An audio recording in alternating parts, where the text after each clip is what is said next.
Les gars, j'espère que vous allez tous bien. Démonstration du Barça qui est déjà en demi-finale. Je le dis, je m'avance. Il y a trop d'écart entre ces deux équipes. Désolé Dortmund, j'ai rien contre vous, mais vous n'avez pas le niveau. Le Barça plie la qualification en 90 minutes. Rafinha, incroyable. Lamine Yamal, buteur. Lewandowski, doublé. On va revenir sur tout ça en tout cas.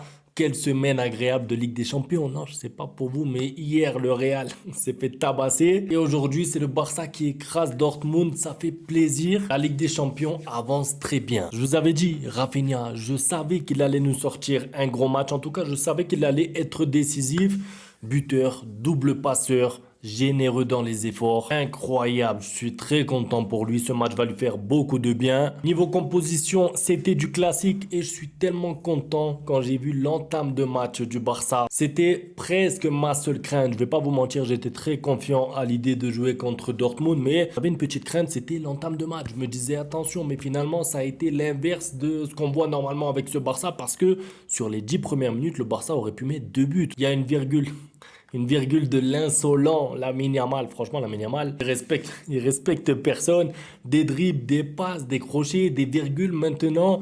Incroyable, Lamine Yamal. Mais pour revenir sur l'entame de match, j'ai été surpris de voir l'intensité mise par ce Barça direct. C'est-à-dire qu'en fait, ils ont eu une consigne, je pense réellement, c'était de gagner ce match par plus d'un but d'écart parce que le comportement le montre. En fait, quand le match commence, quand tu vois les 10 premières minutes du Barça, tu as l'impression que le Barça a perdu un match aller 1-0 et qu'il faut remonter. Il n'y a pas de temps d'observation, de temps d'adaptation. Il faut attendre que rien du tout. Ils étaient là pour marquer des buts, gagner le match, écraser l'adversaire. Ils ont été récompensés par un but. Alors, on va revenir rapidement sur ce but. Donc, Koubarsi qui allait marquer, mais Rafinha qui lui enlève son but. Ça me gêne pas du tout. Ma seule crainte, c'était qu'il soit hors jeu. Ça veut dire que, imaginez-vous, hein, remettons dans le contexte Rafinha qui arrive avec des doutes, etc. S'il avait enlevé le but de Koubarsi pour que le but soit annulé, ça aurait été dramatique. Heureusement, le but est accepté et a raison. On a vu ensuite qu'il y avait un joueur de Dortmund qui couvrait le hors-jeu. Si Rafinha a été autant décisif sur la deuxième mi-temps, surtout je pense que c'est en partie grâce à son but. Ça veut dire que je vous avais dit, après tout ce qui s'est passé, Argentine, Brésil et compagnie, il avait besoin d'un but pour repartir de l'avant. Je vous avais dit, moi, Rafinha va nous sortir un gros match. Il va peut-être être MVP. C'était mon pronostic. Moi, Rafinha buteur, Rafinha MVP. Et franchement, gros match de sa part. C'est là que tu vois aussi que les joueurs ont un gros mental parce que, bon, il a été perturbé un peu par les médias, par la presse madrilène, par plein de monde, mais il répond présent. Et qui d'autre a répondu présent? Monsieur Robert Lewandowski. Je lui fais confiance. Je vous ai dit, je lui fais confiance pour la fin de la saison. On aura le temps de débattre pour la saison prochaine. Est-ce que c'est une bonne idée de le laisser dans l'équipe? Est-ce que si, ça? Mais en tout cas, regardez son match encore une fois. Lewandowski, il n'est pas très bon sur la première mi-temps. Il y a du déchet, il y a des passes ratées, il y a des contrôles ratés. On se dit, mais qu'est-ce qu'il fait? Mais moi, je lui faisais confiance et c'est lui qui tue le match. C'est lui qui est décisif. Alors, son but est facile, d'accord, mais il faut être là, il faut mettre la tête. C'est un buteur, c'est un joueur de surface et son deuxième but n'est pas facile en plus. D'ailleurs, franchement, j'ai beaucoup aimé la deuxième mi-temps parce qu'en fait, si on regarde la première mi-temps, on voit que Lamine Yamal joue un peu tout seul, que Rafinha est un peu brouillon, que Lewandowski n'est pas très bon.